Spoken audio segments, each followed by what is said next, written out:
오늘 읽은 이 말씀은 하나님께서 사람들을 당신 앞에 소환하시는 장면으로부터 시작됩니다. 우리가 말씀을 읽을 때 이 말씀이 마치 영화처럼 또 연극 장면처럼 상상하면서 읽는 것이 굉장히 유익합니다. 또 그러한 가운데 이 말씀이 구조가 있다는 것을 볼 수 있어요. 말씀드린 바와 같이 1절부터 우리 몇 절까지입니까? 우리 여기 보니까 우리 6절까지가 바로 그 소환 장면입니다.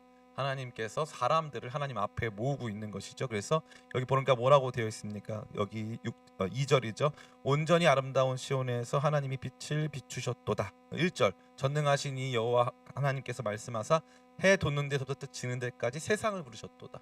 하나님께서 모든 사람들을 하나님 앞에 소환하고 있는 장면을 볼 수가 있습니다.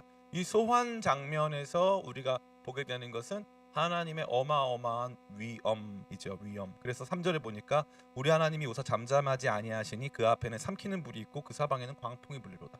그러니까 하나님께서 그냥 온유하신 모습으로 임해서 한번 일로 와봐 하는 그런 뭔가 모성애적인 그런 그림이 아니라는 거예요. 하나님께서 지금 이제 세상을 심판하시려고 하는 그 모습 속에서는 어미하신 모습으로, 위엄 있는 모습으로 하나님께서 세상 모든 사람들을 지금 부르고 계신다. 그들을 소환하고 있다라는 것이죠. 여러분 만약에 학창 시절에 학교를 다니고 있는데 선생님이 너 끝나고 남어 이렇게 말하면 우리 아영이 끝나고 남어 이렇게 말하면 기분이 좋아요, 안 좋아요?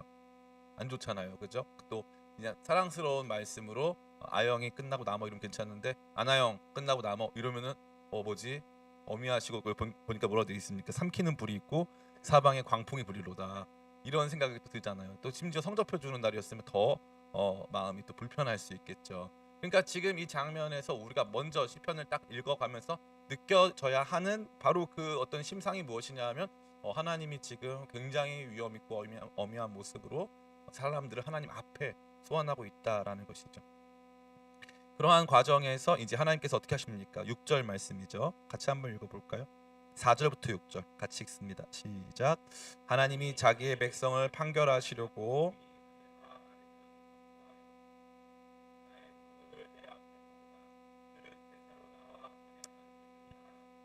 하늘이 그의 공의를 선포하리니 하나님이 그는 심판장이시며.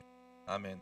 그러니까 이 말씀 1절부터 6절까지 소환하시는 하나님은 굉장히 위험 있고 엄미하신 모습으로 백성들을 소환하고 계신다. 그리고 이 과정은 심판의 개념이다라는 것을 명확하게 알 수 있죠. 판결, 심판 이와 같은 단어들이 등장하고 있습니다. 하나님께서 도대체 우리의 삶을 어떠한 방식으로 어떠한 기준으로 심판하고 판단하실지 우리로 하여금 긴장을 야기케 하는 그러한 부분이 아닐 수 없는 것이죠. 근데 이제 우리가 생각했을 때는 여기 보면은 하나님 백성만 이 심판의 대상인가 보다 생각할 수 있지만 오늘 이 말씀 전체의 구조로 봤을 땐 그렇지 않습니다. 1절부터 6절까지는 소환 장면이고 7절 누구죠? 누가 이 심판을 듣는 거죠? 네, 이스라엘 백성인데 내 백성이라고 되어 있죠.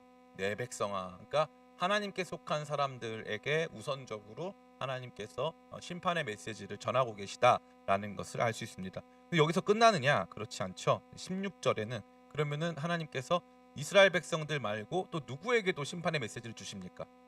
그렇죠. 악인들. 악인들.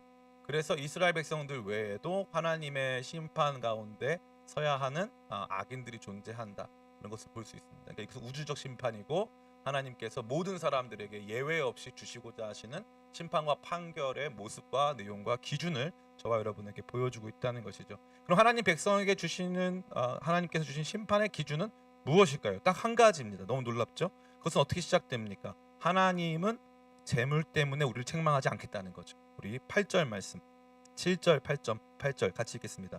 시작. 내 백성아 들을지어다 내가 말하리라 이스라엘아 내가 내게 증언하리라 나는 하나님 곧 내 하나님이로다 나는 내 재물 때문에 너를 책망하지는 아니하리니 내 번제가 항상 내 앞에 있음이로다. 내 번제가 항상 내 앞에 있음이로다. 여기 보니까 재물 때문에는 책망하지 않겠다는 거예요. 재물 때문에는 하나님께서 이스라엘 백성들에게 이 내용이 다예요.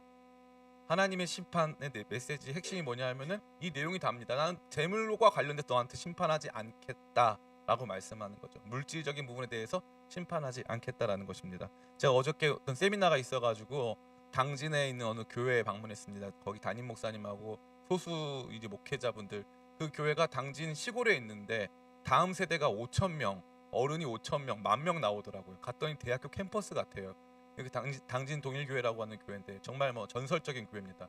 그 작은 아이, 그 꼬마 부모가 버리고 간 할머니 집에 사는 그 아이들을 붙잡고 비닐하우스에서 시작한 교회가 29년 만에 지금 그 10,000명이 넘는 교회로 성장하면서 온 세대 예배를 드리고 하더라고요. 근데 거기에 이제 다음 세대 목회자들이 이렇게 모였는데 그 중에 이제 천안에 있는 어떤 교회 얘기를 들었는데 너무 재밌더라고요.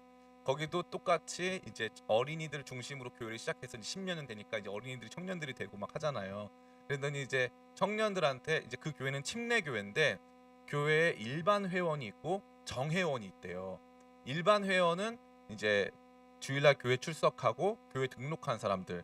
정회원은 주일 성수 기본에다가 11조를 하는 사람들. 그래서 공동의회 때 일반 회원은 참석할 수 있는 권리는 있지만 질문하거나 투표할 수 있는 권리가 없대요. 너무 흥미진진하더라고요. 그리고 그 교회 그래서 그 교회에서는 그 처음에 교회 오면 서약서를 다 쓴대요. 초등학생들이 뭐 해가지고 11조 내는 걸로 초등학생들이 서약서를 쓴다는 거예요. 그렇게 해서 이 목사님이 교회 개척을 했는데 처음에는 개척할 때 너무 어려워가지고 목사님이 이제 맥도날드 알바하면서 이제 교회를 하니까 얘네들이 이제 고등부가 되면서 자기들끼리 11조를 만들어서 목사님 이제 맥도날드는 그만해라. 그래서 100만 원을 만들어 주더래요, 애들이.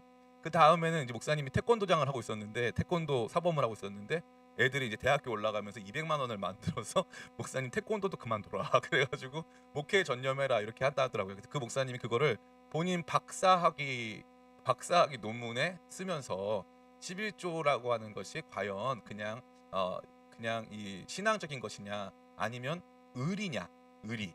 그래서 그 목사님이 주창하신 것이 11조 의리론 이걸로 신학 박사학위를 썼다는 거예요. 그러면서 그 교회는 뭐든지 예를 들면 이거예요. 만약에 대환이랑 찬송이랑 교회 안에서 사귀어요. 둘은 결혼했지만 이제 만약에 교회 안에 있는 A 형제와 B 자매가 사깁니다. 그러면은 이제 사귀기 전에 먼저 담임 목사님이 허락을 받고 둘이 사귀면 한 사람당 100만 원씩 돈을 낸대요. 믿어지십니까? 좀 깜짝 놀랐어요. 왜냐하면 그게 교회 공동체에 다소 위험을 줄 수 있다. 그래서 100만 원씩 낸대요. 그리고 나서 둘이 잘 만나다가 헤어지면 벌금으로 100만 원씩을 낸다는 거예요. 그래서 그리고 더 재밌는 건 결혼해도 100만 원을 낸대요. 그래서 교회가 조그마니까. 근데 그걸 누가 정한 거냐면은 목사님이 정한 게 아니라 애들이 정한 거라는 거예요. 애들이 거기 있다 보니까 쟤네들이 사귀니까 교회에 타격이 있다라는 거예요. 그래서 이거 안 되겠다. 다 돈으로 매겨가지고 그 교회는 정관이 이렇게 두껍대요. 그 보면은 다 상황에 따라서 벌금과 뭐 납부해야 될 금액들이 다 나와 있다는 거예요. 애들이 다 쓴다 하더라고요. 제가 그 말을 듣고 너무 재밌다. 우리도 침례교로 가자. 우리 막 이런 생각이 들면서 너무 재밌고 너무 신기하더라고요. 그 내용 보면서. 그러면서 이게 어찌 보면 사람에게 있어서 이 물질 또 신앙생활을 하면서 이 물질과 관련된 것이 그만큼 어찌 보면 우리에게 있어서 강한 책임감도 줄 수 있고 어떻게 보면 우리 신앙을 붙들어 줄 수 있는 요소도 될 수 있겠구나라고 하는 좀 긍정적인 평가를 요만큼 하다가 오늘 이 말씀을 만났는데 하나님은 뭐라 하냐면은 재물 때문에 너를 책망하지는 않겠다는 거예요. 재물 때문에 책망하지 않겠다. 하나님은 우리가 뭐 물리적인 시간, 뭐 물리적인 뭐 물질 다 하나님 앞에서 귀하고 아름답지만 그게 하나님이 부족하거나 하나님이 거기에 목숨을 걸고 계시지 않다. 다시 말해 그것이 하나님의 절대적 판단 기준은 아니다라는 거죠. 이건 진짜 중요한 문제입니다. 왜 그렇습니까? 하나님이 어미하신 하나님께서 온 우주를 창조하신 하나님께서 모든 사람들을 불러 모아서 심판하실 때 당신의 백성들을 심판하는 유일한 기준으로 제시된 것이 무엇이냐? 내가 온 우주에 대한 주권이 있기 때문에 재물로는 너 심판하지 않는다. 네가 알아야 될 지점이 바로 그거다. 재물로 신앙생활을 만들어내는 것, 이 신앙생활을 만들면서 재물이 필요한 것과 재물을 중심으로 해서 신앙생활을 만들어내고 마치 하나님이 그 재물 없으면 아무것도 못하시는 분인 것처럼 만드는 그것이 하나님께서는 당신의 백성들에게 주시는 가장 중요한 기준이라는 거예요. 너무 중요한 거죠. 예. 제가 지금부터 말씀드리려고 하는 것은 그 교회는 그렇게 뭐 11조 강조하고 11조 의리론 강조하고 뭐 연애하면 100만 원, 헤어져도 100만 원, 결혼해도 100만 원 막 이렇게 해가지고 교회가 저는 그랬으면 좋겠어요. 우리 교회도 우리 교회도 그랬으면 좋겠는데 낼 사람 많아요 진짜. 낼 사람 진짜 많은데 더 많아졌으면 좋겠고 우리도 그런 제도를 좀 더 적극적으로 수용하고 싶어요. 근데 여기 하나님 얼마나 아름다우십니까? 하나님이 왜 말씀하시냐면 9절부터 12절까지 13절까지 같이 읽겠습니다. 시작. 내가 내 집에서 수소나 내 우리에서 수점소를 가져가지 아니하리니 이는 삼림의 짐승들과 무산의 가축이 다 내 것이며 산의 모든 새들도 다 내가 아는 것이며 들의 짐승도 내 것이미로다. 내가 가령 줄여도 내게 이르지 아니할 것은 세계와 거기에 충만한 것이 내 것이미로다. 내가 수소의 고기를 먹으며 염소의 피를 마시겠느냐. 이 당시에는 모든 예배가 희생 제물을 통해서 드려지는 거 아니겠습니까? 이때는 화폐 가치보다 중요한 것은 물질적 가치 그 자체예요. 실제로 동물이 주고 있는 그 동물이 가지고 있는 그 가치들, 털도 주죠, 고기도 주죠, 우유도 주죠, 그죠? 그런 것들을 주고 이게 환금성, 돈으로 바꿀 수 있는 것이기 때문에 가지고 다니면 그 자체로 돈입니다. 재산이고요. 그리고 동물은 가지고 있으면 이 번식을 통해서 늘어나잖아요. 어쨌건. 그러니까 이게 어마어마한 물질적 가치를 가지고 있는 건데 하나님은요 동물을 죽여서 바치라는 거예요. 동물을 죽이면 당장에 이 여러 가지 가치들이 현저히 낮아지잖아요. 그러니까 이거 그 당시만 하더라도 신앙생활을 한다는 것은 어찌 보면은 경제적인 위험을 감수하면서까지 신앙생활을 하는 거 아니겠습니까? 사람들이 그러니까 예물 드리는 게 너무 소중하고 중요한 거죠. 이거는 진짜 중요한 문제니까요. 그런데 하나님 뭐라고 말씀하시죠? 저 이 말씀 참 좋은 건데 11절에 산의 모든 새들도 내가 아는 것이며 내 것이라는 거 아니야. 하나님이 새들을 다 아신다는 거예요. 그러니까 우리가 바치고 드리는 이 물질, 하나님께서 이 물질을 받으시려고 우리한테 제사를 요구하신 게 아니라는 거예요. 이 너무 중요한 거예요. 우리의 삶을 희생시키시고 우리를 제한하고 억압하시는 모습으로 그래서 우리의 어떠한 특정한 헌신과 특정한 물질과 어떤 다른 종류의 가치가 하나님을 완성하는 거여서 하나님이 그걸 요구하신 게 아니라는 거죠. 즉 율법주의의 한계, 또 율법주의에 대한 신랄한 비판이 하나님의 목소리를 통해 지금 등장하고 있는 거예요. 예배 드리는 거 중요한데 저 사람 예배 안 드렸어, 저 사람 예배 늦게 왔어, 저 사람 예배 드릴 때 쓰레빠 끌고 왔어. 쓰레빠 끌고 오면 좀 안 되죠. 좀 좋은 거 입고 오세요. 근데 좀 그래도 잘해보려고 애를 쓰세요. 좋잖아요. 그런데 하나님께서 제시하시는 기준은 그거보다 더 중요한 가치가 있다는 거예요. 하나님은 내가 언제 제 마음 아픈 게 내가 수소의 고기를 먹으면 염소의 피를 마시겠느냐. 우리는 너무 쉽게 하나님을 영화롭게 하고 하나님을 진짜 기쁘시게 하고 하나님을 하나님답게 영화롭게 한다는 건 하나님을 하나님답게 여긴다는 거거든요. 하나님을 하나님답게 여긴다고 하면서 온갖 물질적인 것들로 막 치장하고 막 가치 있게 만들지 않습니까? 그리고 그렇게 하는 게 신앙생활이라고 생각하잖아요. 율법주의적으로. 그러나 하나님께서는 그게 아니라는 거예요. 왜 그러냐? 거기에 핵심이 뭐냐면은 따라해볼까요? 하나님의 주권. 하나님의 주권 때문이에요. 다시 말해서 우리가 하나님께 억만금을 드려도 그거 하나님 거였다는 거예요.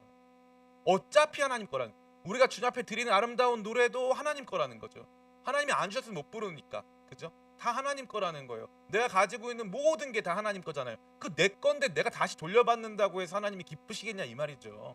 하나님이 주신 건데 자꾸 우리 그런 생각 많이 하잖아요. 우리가 노래를 더 잘하면, 우리가 뭔가 이렇게 뭐 엄청난 어떤 이 준비를 많이 해서 더 아름답게 하면 하나님이 기뻐하실 것이다. 절대 그렇지 않습니다. 하나님은 거기에 기뻐하시는 분이 아니라 천사들이 우리보다 찬양을 잘해요. 천사들이. 예. 하나님이 천사들 찬양 듣다 우리 찬양 들으면은 조금 제가 좀 연습이 좀 부족하다 이런 생각하실 거예요. 소양 들으면서 하나님께서 제가 조금 가브리엘보다 많이 약하다 생각하실 거예요. 그죠? 그러니까 우리 귀에는 듣기 좋겠지만 하나님의 영광에는 아마 합당한 하나님의 영광에 부합할 만한 찬양을 하는 사람은 아마 없을 겁니다. 제가 누누이 드리는 말씀이 있는데 찬양팀은 하나님을 찬양하냐 아니면은 찬양팀은 하나님을 위해 존재하냐 아니면은 회중들을 위해 존재하냐 이거죠. 찬양팀은요 회중들을 위해 존재합니다. 이게 중요한 포인트예요. 자꾸 우리가 찬양팀을 하나님을 위해 존재한다. 그럼 다른 평범한 성도들은요, 찬양 못하는 성도들은 넌 찬양도 못하니까 하나님께 드릴 것도 하나 없고 나는 찬양 잘하니까 하나님께 구별되어 드리는 찬양팀이다. 그 마음은 소중한 게 맞아요. 그러나 찬양팀의 존재와 그 기능은요 근본적으로 하나님을 영화롭게 하는 일은 여기 이 아래에서 더 많이 이루어질 확률이 높아요. 오히려 아래에서 찬양하는 사람들 중에 하나님께 주신 특별한 달란트를 가지고 여기 있는 사람들의 찬양을 영화롭게 하고 여기 있는 사람들이 더 주님 앞에 진실되게 나아갈 수 있도록 하기 위해서 찬양팀 회중을 돕기 위해서 존재한다. 이것이 더 올바른 성경적 관점이라는 거예요. 예배와 관련돼서 찬양팀뿐만 아니라 섬기는 모든 사람들이 그 일을 알아야 되는 거예요. 우리는 생각해요. 아, 목사님 저 그러면 사람들을 위한 일이라면 안 할래요. 아니에요. 하나님이 엄청 기뻐하는 거예요. 성도들을 위해서 한 일. 작은 자, 소자 한 사람이라도 내 이름으로 냉수 한 그릇이라도 주면 하나님께서 절대 상을 잃지 않는다 그랬어요. 그러니까 우리가 이 땅에서 상 받는 더 좋은 건 뭐냐면 하나님을 위해서 이거 하나님께 드리는 거야라고 자꾸 하잖아요. 그걸 포인트로 삼으면 하나님이 이 말씀하시는 거예요. 내가 언제 달라 그랬니? 야, 너 그거 그렇게 목숨 걸고 야. 오히려 하나님께서는요 이거예요. 하나님께서 원하시는 하나님의 형제 자매들이 서로를 돌봐주고 서로의 필요를 채워주고 서로를 위해서 헌신하고 봉사하고 하는 일을 더 가치 있게 여기신다는 겁니다. 저는 개인적으로 우리 금요기도의 찬양팀을 굉장히 뭐라고 할까요? 격하게 칭찬하고 싶어요. 격하게. 우리 김현욱 집사님 오늘 영광을 받으셨는데 왜냐하면 보통 제시기가 하는데 제시기 좀 짠한 게 이렇게 오늘 영광 받는 날인데 오늘 안 왔어. 오늘이 맨날 하다가 오늘 안 왔는데 오늘 금요기도의 찬양팀 영광 받는 날이었어요. 제시 영상으로 보고 있다면 또 이렇게 늘 이렇게 소중하게 우리 생각하고 있다는 것을 기억해 줬으면 좋겠습니다. 아니, 진짜로 금요기도 찬양팀이요 정말 이름도 없고 빛도 없는 찬양팀이잖아요. 그리고 막 진짜 누가 알아줍니까? 저는 아무도 안 올 줄 알았어요. 망할 줄 알았어요. 근데 한 명씩 이 자리를 채워가면서 특별히 우리 예광 형제 보니까 너무 귀하잖아요. 회사 끝나고 여기 와가지고 정말 봤을 때 그 금요일날 커피를 한 달에 2번씩은 사고 있어요. 온갖 커피 다 뜯기고 하면서 우리 예광 형제 자동차 구매할 수 있도록 여러분 기도 부탁드리겠습니다. 지금 차 사고 싶대요. 엄청 알아보고 있어. 할부한다 그래서 절대 할부는 하지 마라. 기도하면 하나님 주신다. 우리 온 교회가 같이 합력해서 우리 예광 형제 차량을 한 대 유지비 적은 차로 이렇게 좀 줘야 될 것 같아요. 보면서 그러면 이거예요. 아, 너무 드럼 잘 치니까 하나님께 영광이 된다. 간혹 그럴 때가 있어요. 간혹 우리가 어떤 정말 특별하게 재능이 많은 사람 보면은 천재적 재능을 가진 사람 보면은 저거는 진짜 신적 재능이다. 저 하나님 주신 거다. 그런 거는 가끔 우리가 보면서 아, 저건 진짜 하나님께서 얼마나 인간을 신묘막측하게 지으셨고 인간이 그런 아름다움을 표현해내고 그것을 이해하는 그런 능력이 있는가를 보여주는 좋은 샘플이다. 이런 건 있단 말이에요. 근데 우리 교회는 감사하게도 그런 사람이 없어요. 그런 걸 보는 경우가 많이 없습니다. 대환이 정도? 대환이가 이렇게 기타 잘 치고 그러니까. 근데 우리가 자꾸 그런 생각을 하는 거예요. 아, 이건 물질 하나님께 드려야지. 아, 예물 하나님께 드려야지. 하나님께 드리는 것이 내가 더 뭔가 더 가치 있게 드린 것이다. 하나님 뭐라고 말씀하십니까? 내가 재물 때문에 너를 책망하지 않겠다. 이 말은 뭔지 알아요? 재물 때문에 너를 책망도 하지 않겠지만 재물 때문에 너를 엄청나게 칭찬하지도 않겠다는 거예요. 이게 중요한 문제 아니다. 이게 매러가 아니다. 이게 바로 그게 아니다는 거예요. 그럼 뭐라는 겁니까? 14절 15절 같이 읽겠습니다. 시작. 감사로 하나님께 제사를 드리며 지존하신 이에게 내 서원을 갚으며 환난 날에 나를 부르라. 내가 너를 건지리니 네가 나를 영화롭게 하리로다. 아멘 아닙니까? 이거 진짜 아멘 아니에요? 예? 감사로 하나님께 제사 드리래요. 수소랑 염소가 아니라 감사로 드리래요. 감사로. 물질이 아니라 물질이라는 그릇에 넘치게 담은 감사로 드리라는 거예요. 저 이 말씀을 들을 때마다 우리 교회가 맨날 추구하는 이 거룩한 자발성에 대한 생각을 늘 하는 거예요. 우리가 뭔가를 해낼 때 뭔가 물질을 드리고 시간을 드릴 때 때로 그럴 때 있어요. 우리가 아직 연약하니까 미숙하니까 그걸 드리면서 드림이 뭔지도 배울 수 있고 훈련이 될 수도 있는 거가 맞아요. 훈련 차원에서 그런 일들이 있는 거 좋습니다. 그러나 그 훈련 차원에 하는 일이라 할지라도 우리가 예배 시간에 정시에 나오고 경건한 마음으로 예배를 드리고 헌금을 드리고 하는 이 모든 것들 안에 뭐가 빠지면 하나님께서 취급 안 하시겠다? 감사가 빠지면 취급 안 하시겠다. 그러면 형식적으로 드리고 있는 그 안에 감사를 넣는지가 제일 중요하다는 이 말이에요. 감사를 넣는지. 오늘 우리가 이 자리에 나오는 가운데 어쩔 수 없이 나와도 은혜가 되고 하나님 그것도 기뻐하신답니다. 그러나 더 중요한 건 감사로 나왔는지, 감사로 예배하고 있는지, 감사로 찬양하고 있는지, 감사로 섬기고 있는지, 이 문제가 제일 중요한 문제라는 거예요. 그 문제가 이게 하나님을 영화롭게 하는 것이고 이게 하나님께서 가장 중요하게 보신다는 거예요. 앞에 보세요. 앞에 이 물질이 하나님을 영화롭게 할 수 없다. 하나님의 주권 안에 있기 때문에 그걸 그 하나님의 주권 안에 있는 걸 다시 하나님께 돌려드린 것만으로 하나님께서 기뻐하지 못한다는 거죠. 보세요. 아이들한테 용돈을 줘요. 용돈을 줬는데 용돈을 한 달에 500원씩 줬어요. 1년이 되면은 이제 얼마입니까? 6,000원이죠. 6,000원. 근데 애기가 선물, 아빠 생일이라고 선물을 사왔어. 선물을 사왔는데 애기가 무려 2,000원어치를 사왔어. 아빠 그 선물 받으면 기분이 좋아 안 좋아? 대환 기분이 좋습니까 안 좋습니까? 기분이 좋죠. 2,000원이래요. 2,000원짜리 선물. 너무 좋아요. 왜 너무 좋죠? 아빠가 500원씩 줬는데 2,000원짜리 사왔어요. 그러니까 2,000원이 아빠가 그걸 가지고 또 이렇게 비트코인을 사가지고 이렇게 아빠한테 그게 물질적 가치가 있어요 없어요? 없습니다. 이게 포인트예요. 2,000원 우리가 500원 줘서 2,000원이 나요. 난 2,000원이 엄청 큰 돈인데요. 나 1년 소득의 3분의 1을 드린 건데요. 이거 내 문제예요. 그거는 내 고백이야. 근데 그게 뭐 하나님한테 엄청 의미가 있고 엄청 가치가 있고 그래가지고 막 그 물질 자체가 뭐 엄청난 힘이 있다고 믿는 거 그게 뭐냐면 2,000원 들었다는 거예요. 그러면 아빠는 왜 기뻐하냐? 2,000원이 기쁜 게 아니잖아요. 2,000원이 기쁜 게 아니라고. 아빠는 500원씩 줘서 얼마든지 얘가 나 100원짜리 줘도 상관이 없는데 얘 용돈의 3분의 1을 안 줬다고? 아빠는 거기서 감동을 받는 거잖아요. 이게 신앙의 인격성이고 이게 복음이에요. 이게 우리가 가져야 될 신앙의 근본적인 태도와 마음이라는 거죠. 제가 이제 어저께 그 목사님들 중에 또 어떤 목사님은 경북 김천에서 저희랑 비슷하게 청년들이 또 거기 교회 시작해가지고 김천대 앞에서 청년들이 시작해가지고 지금은 500명도 넘는 청년들이 모이고 교회 건축됐다 하더라고요.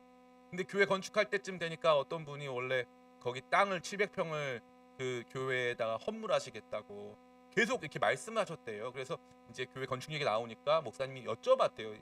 집사님 매번 이렇게 말씀하셨는데 혹시나 좀 이렇게 지금도 그 마음이 좀 유효하십니까? 저희 교회가 교회 건물을 좀 이제 건축을 하려고 하는데요. 여쭤봤다는 거예요. 그냥 맨날 말씀하셨으니까. 근데 그분은 그 교회 출석 안 하시고 뭐 2달에 한 번, 한 달에 한 번 왔다 갔다 하신대요. 근데 그분이 자기가 소속된 교회가 없으니까 자기를 이 교회에 장로님 되게 해주면은 자기가 약속한 대로 땅을 사주겠다는 거예요. 그리고 심지어 그 땅을 본인이 사놨대요.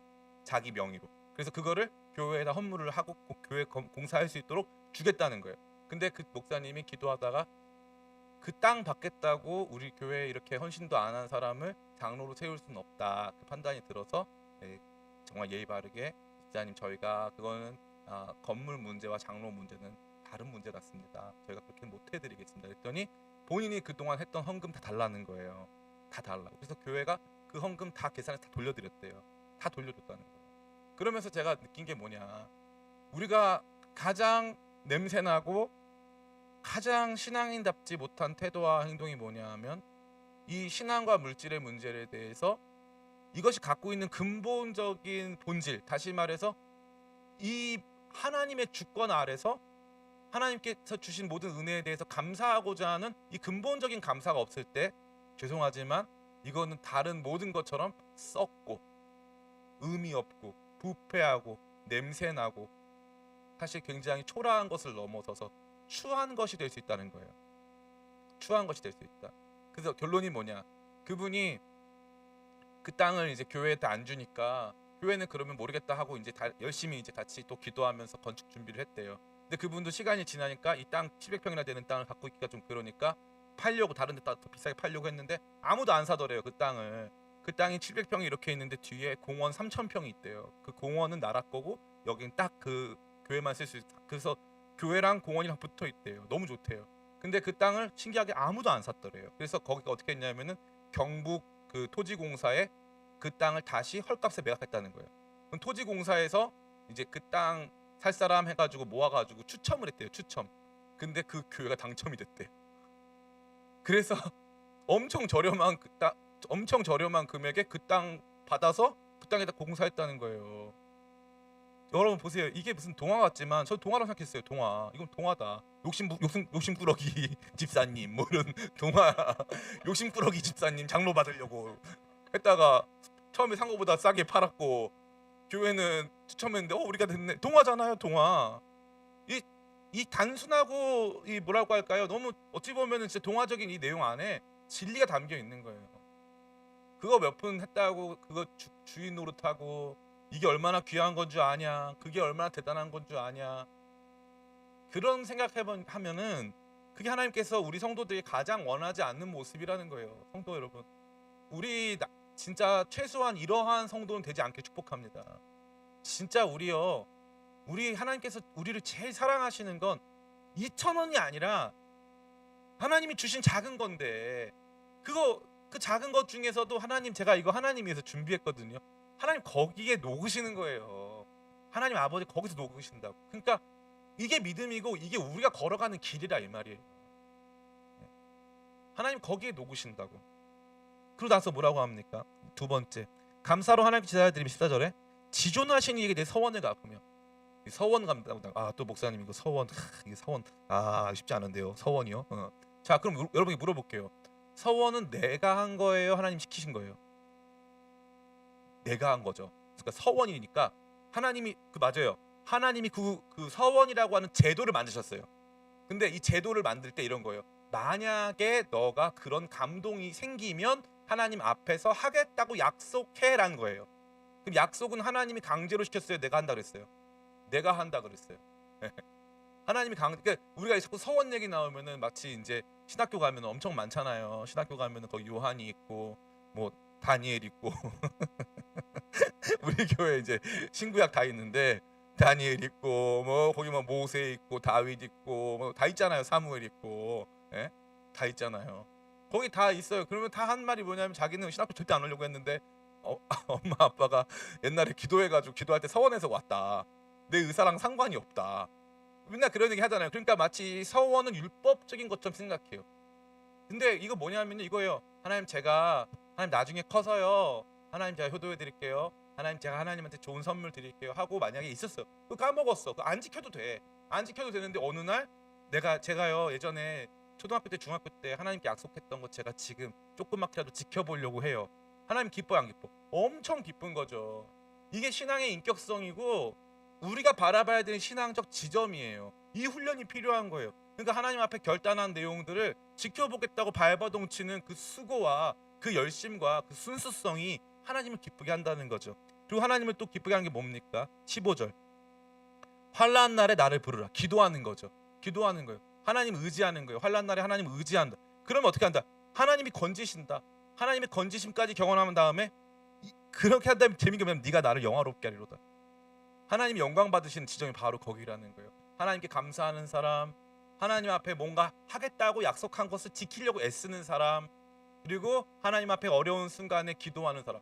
이게 신앙의 본질이라는 거예요. 이걸 빼놓은 채로 뭐 신학적인 뭐 준비를 하고, 이걸 빼놓은 채로 뭐 11조 하고 11조 의리론하고 뭐 헤어지면 100만 원 너무 하고 싶죠. 헤어지면 100만 원, 뭐 사귀면 100만 원, 교회를 뭐 보호하고 지킨답시고 우리가 여러 가지 제도를 만들고 여러 가지 어떤 평가 기준들을 막 나열하고 좋죠. 그러나 그것이 건강한 방향으로 우리 안에 감사를 증진시키고 하나님과의 거룩한 약속을 내 삶 안에서 지키고자 애쓰고 힘쓰고 하나님 기쁘시게 하겠다라고 하는 그 감격 속에서 이루어지고 있는 것인가, 아니면은 그냥 우리 안에서 어찌 보면은 더 타이트하고 더 뭔가 내가 해냈다라고 하는 그런 만족을 주기 위해서 이루어지고 있는 율법적인 것인가에 대해서 우리는 어찌 보면 굉장히 치열하게 고민할 필요가 있다는 것입니다. 이 감리교를 만들었던 존 웨슬리라고 하는 목사님 계셨는데, 이분이 이제 옥스퍼드에서 만든 동아리 이름이 홀리클럽이라고, 홀리클럽. 이 홀리클럽이라고 하는 동아리를 만들어 가지고 이제 거기에서 그 신앙의 방법론을 이렇게 규정했어요. 우리 한 달에 몇 번은 뭐 하고 주일에는 몇 시에 일어나고 하루에 다 이렇게 삶의 루틴을 정하고 막 해서 훈련 방법 쫙 정해가지고. 존 웨슬리는 누가 봐도 제이죠. 이건 정말 이름도 존이잖아요. 그래서 제이, 진짜 누가 봐도 제이인데 존 웨슬리 목사님이 이제 그걸 다 했단 말이에요. 그렇게 해가지고 홀리클럽에서 막 경건하게 해서 만든 그런 분파, 성공의 영국 앵글리칸 처치 안에 있는 분파가 메소디스트, 방법론주의자, 그래서 감리교예요. 그게 감리교입니다. 그러니까 감리교는 신앙 방법론과 이런 것들을 굉장히 치열하게 잘 했어요. 좋은 거죠. 그리고 심지어 거기에 역사가 있었어요. 근데 재밌는 게 뭐냐? 감리교가 원래 좀 힘이 없다가 존 웨슬레 목사님이 이제 이 배를 타고 가고 있는데 배가 침몰할 지경이에요. 자기는 이미 홀리클럽 만들었어. 홀리클럽 만들어가지고 막 그렇게 신실하게 살았는데 이제 대서양을 건너고 있는데 배가 침몰하려고 그래.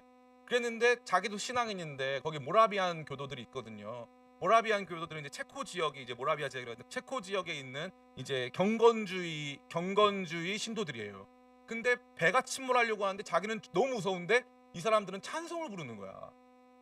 죽으려고 하는데 자기가 그때 충격을 받은 거예요. 그때 존 웨슬레가 경험한 게 뭐냐면 이러한 메소디스트 감리교적인 이런 신앙 생활이 아니라 그 안에 성령의 역사가 필요하다는 거예요.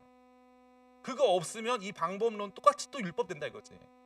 또 율법되는 거예요. 저는 이 부분에 대해서 진짜 우리가 생각 많이 해야 되고, 이게 방법이 없으면 경건을 담을 수가 없죠. 그 방법이 없으면 안 돼요. 그렇다고 뭐 주일날 교회 안 나와도 목사님 뭐 그럼 이제 퀘이커죠.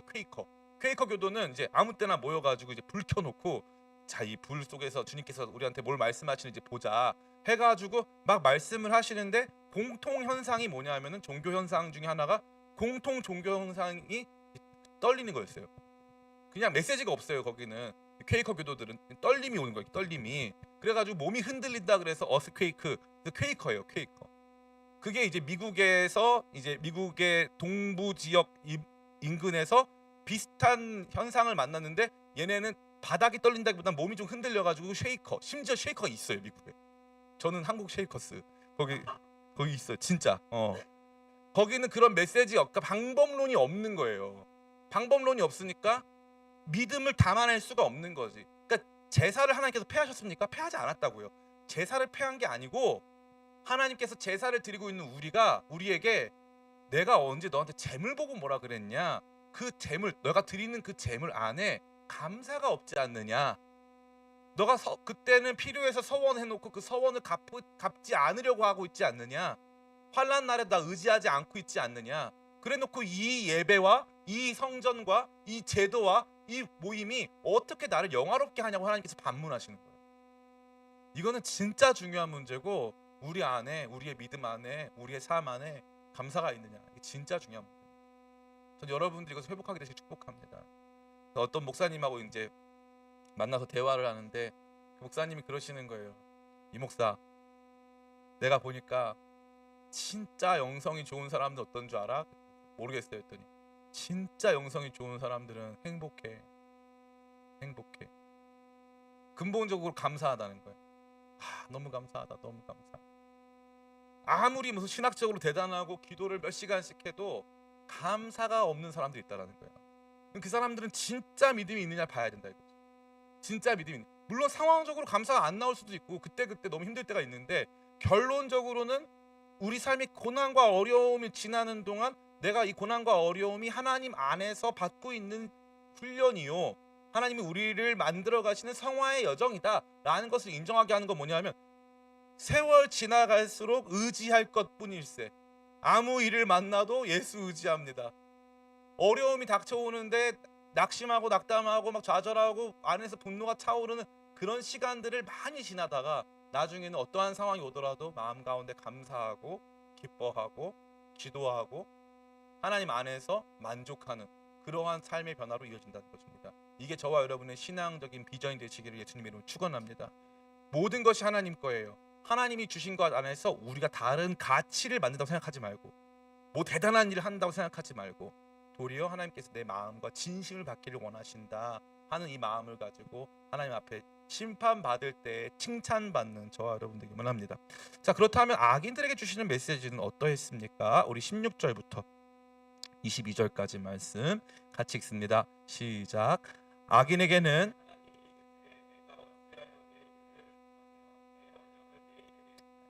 내가 교훈을 미워하고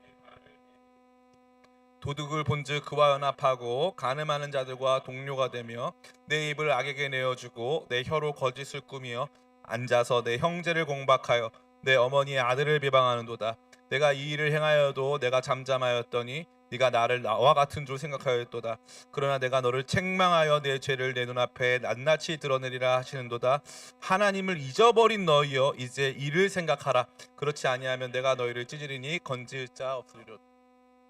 하나님의 백성들에게 주시는 율법 안에 그 정신과 그 마음의 감동을 담아야 할 것에 대한 촉구를 지나 이제 악인으로 일컬어지고 있는 또 다른 대상들을 향하여서 하나님께서는 또 새로운 종류의 교훈과 또 그와 같은 준엄한 심판의 메시지를 주고 계십니다. 그것은 무엇입니까? 놀랍게도요. 이 사람들은요. 악인들임에도 불구하고 하나님의 율례를 전하고 하나님의 언약을 그 입에 두고 있었다는 것을 볼 수 있습니다. 16절과 17절 제가 읽어드리겠습니다.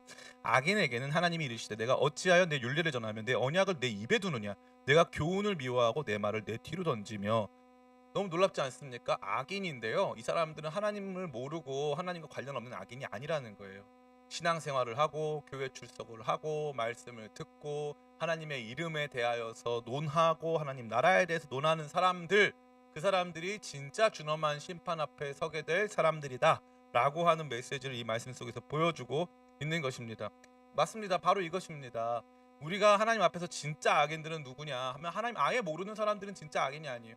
하나님을 안다고 말하고, 예? 하나님 안에서 살아간다고 말하고 스스로 의로운 체하고 하나님에 대해서 이것이 하나님의 뜻이다 라고 선언하고 있는 그 사람들, 하나님의 뜻이라고 말하면서 악을 행하고 하나님의 뜻이라고 말하면서 비진리를 당당하게 전하는 그 사람들이 하나님 앞에서 준엄한 심판을 받게 될 것이다 라고 하나님께서 이 메시지 통해서 말씀하시는 거죠. 그래서 이들에게 나타나는 공통적인 내용이 무엇입니까? 이들은요, 하나님께 직접적인 악의를 전하거나 악의를 행하거나 한편으로 하나님께 뭔가 대단한 일을 행하는 일에 앞서서 그들은 이웃에게 크나큰 피해를 주고 있습니다. 우리 18절부터 20절 같이 읽겠습니다. 시작. 도둑을 본즉 그와 연합하고 간음하는 자들과 동료가 되며 내 입을 악에게 내어주고 내 혀로 거짓을 꾸미며 앉아서 내 형제를 공박하며 내 어머니의 아들을 비방하는도다. 예, 여기 보니까 내 어머니의 아들이라고 했는데 이것은 형제를 의미하는 것이기도 하고요. 우리 이웃을 말하는 것이기도 합니다. 근데 비방까지, 우리 예수님 믿고 막 살아가고 감사하러 막 예배드린다고 해놓고서는 막 저 사람 비방하고 저 사람 막 욕하고 모욕하고 누군가에 대해서 차마 할 수 없는 일들을 행하고 있다면 그는 악인이고, 그가 전한 만큼, 그가 하나님의 말씀을 전하고 하나님의 언약을 입에 둔 만큼 하나님은 모욕을 당하셨기 때문에 그의 죄는 더 커지는 것입니다. 하나님에 대한 언급을 더 많이 하면 할수록 더 문제가 발생한다는 거죠. 악인이 하나님에 대한 언급을 많이 하면 할수록 그의 악은 더 커질 수밖에 없다는 것입니다. 저는 이 말씀 앞에서 그럼 내가 하나님 백성일까 악인일까에 대해서 고민해봐요. 내가 하나님 백성일까 악인일까, 심판대 앞에서 나는 무엇일까, 이 고민을 하게 된다는 것입니다. 사랑하는 성도 여러분, 우리의 예상과는 달리 이 말씀은 그저 하나님을 알지 못하고 복음 밖에 있는 이방인들에게 울려 퍼지고 있는 것이 아니었음이 발견되었습니다. 이 말씀은 하나님의 백성으로 자청하고 스스로 하나님의 말씀을 안다고 말하고 있는 사람들, 그러나 그 입에 악이 가득하고 혀로 거짓을 꾸미고 형제들을 공박하고 또 누군가를 비방하고 있는 사람들, 그 사람들의 그러한 이중적 행태, 그러한 사람들이 가지고 있는 이 경건에, 하나님을 향한 경건은 있지만 그 경건이 이웃 사랑으로 나아가지 못하고 있는 그러한 모습이 진짜 악인의 모습일 수 있다라고 하는 이 준엄한 이 심판의 메시지를 저와 여러분이 듣고 또 회개해야 할 줄을 믿습니다. 그래서 22절과 23절이 오늘 말씀의 결론입니다. 같이 한번 읽어볼까요? 시작. 하나님을 잊어버린 너희여 이제 이를 생각하라. 그렇지 아니하면 내가 너희를 찢으리니 건질 자 없으리라. 감사로 제사를 드리는 자가 나를 영화롭게 하나니 그의 행위를 옳게 하는 자에게 내가 하나님의 구원을 보이리. 아멘. 두 대상에게 하나님께서 준엄한 심판의 메시지를 정하셨고 그 내용에 대해서 정리하셨습니다. 그러나 그 마지막 절은 재밌게도 이 두 대상에게 주시는 메시지가 하나의 지점으로 귀결되고 있는 것을 볼 수가 있어요. 이게 뭐냐? 감사로 제사를 드리는 자. 감사로 제사를 드리는 자. 예배 안에 감사가 살아있는 사람들, 예배 안에 우리가 예물을 드리고 제사를 드리고 예배 시간에 나오고 헌신 봉사하는 이 모든 과정에서 감사를 드리는 그 사람들, 그 사람들이 하나님을 영화롭게 할 것이고 그 사람들이 삶에서도 그와 같은 행위를 보여줄 것이다. 라는 것을 말하고 있는 것입니다. 그래서 우리가 드릴 수 있는 유일한 거 감사밖에 없다. 이 감사를 어떻게 해야 우리의 예배 안에, 이 감사를 어떻게 우리의 섬김 안에, 이 감사를 어떻게 우리의 삶 안에 하나님께 너무 감사하기 때문에 우리가 함부로 행할 수 없고, 하나님께 너무 감사하기 때문에 우리가 더 거룩하고 싶어하는 그러한 종류의 신앙의 바른 이 모습으로, 패러다임으로 우리 삶이 전환해야 함을 이 말씀은 말해주고 있는 것이죠. 저는 이제 초등학교 때 저 용산 여기가 저의 다 구역이었어요. 초등학교 때부터. 제 친구들 여기 이제 이 동네에 많죠. 제 친구들이 이제 이 동네에 많은데 뭐 아주 유명한 친구들이 많아요, 이 동네에서. 그래서 제 친구들 중에서 이 동네 친구들 중에 예수 믿는 사람 한 명도 없어요. 한 명도 없고 다 진짜 유명한 친구들이에요. 말도 정말 말할 수도 없을 만큼 유명한 친구들인데, 그 친구들이 이렇게 초등학교 때부터 친하면서 중학교 올라가면서 이제 그 뭐라고 하죠, 이른바 이제 탈선을 조금 이렇게 친구들이 저한테 많이 전하고 나누고 또 이렇게 많이 함께 하자 이렇게 초대해주고, 새가족 초대해주고, 흡연 가족 초대도 해주고 뭐 이렇게 많이 했어요. 근데 저희는 너무 가난했는데 내가 그 이렇게 흡연같이 좀 한번 시작되면은 끊기가 어려운 탈선은 잘 못하겠더라고요. 그 왜 못했냐 하면 그게 무서워서 못한 거가 아니라, 그 우리 집은 우리 어머니가 너무 열심히 사시고 너무 복음적으로 헌신되어 계신데, 그 우리 어머니가 너무 마음이 아프시겠다, 내가 그런 일을 하면. 그 생각이 제일 많이 들었어요. 그 생각이. 제가 지금까지 받는 복의 대부분은, 저는 지금도 그렇게 생각하는데, 제가 뭐 특별하게 뭘 잘하거나 뭐 남들보다 더 성실하거나 뭐 대단하게 어떤 능력이 출중하거나 그러진 않고 잘생긴 것밖에 없는데, 그 저요 농담이고요. 이게 또 이런 제 사역적인 기술이에요, 이런 게. 또 긴장을 또 주고 또 분노를 일으켜서 하나님께 또 집중시키는 그런 기술인데, 그 제가 그동안 받은 모든 복의 핵심이 뭐냐면 그런 인격성 같아요. 어떤 일을 마주대할 때 내가 이걸 하면 이 사람 마음이 어떨까? 내가 이렇게 될 경우에 이 사람들은 어떨까? 근데 이게 제가 예배를 드릴 때도 마찬가지예요. 어떤 날은 예배 드리기 싫죠. 목사가 제일 하고 싶지 않은 행동이 예배하는 행동이에요. 맨날 하니까. 여러분들은 편하게 어디 갈 수 있지만 목사는 못 가잖아요. 그러니까 이거 쉽지가 않아요. 매번 예배 드리고, 그리고 제가 앞에서 예배 드리는 게 더 힘들어요. 가서 예배 드리면 편하죠. 근데 그럼에도 불구하고 하나님이 저를 기뻐하실 만한 단 한 가지가 있다면, 최소한 이 감사만큼은 거의 제 안에 가장 많이 있는 것 아닐까, 이런 생각을 해요.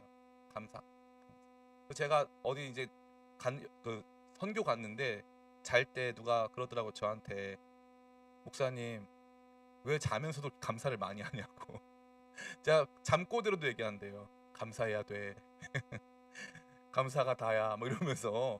그래서 오늘 이 말씀 본문을 갖고 오면서, 제가 이제 이거 제가 임의로 자른 게 아니잖아요. 이거는 그 순서대로 가는 거니까. 마음속 다 죽었어. 다 이거 맨날 내가 하는 건데, 이거 진짜 감사가 전부입니다.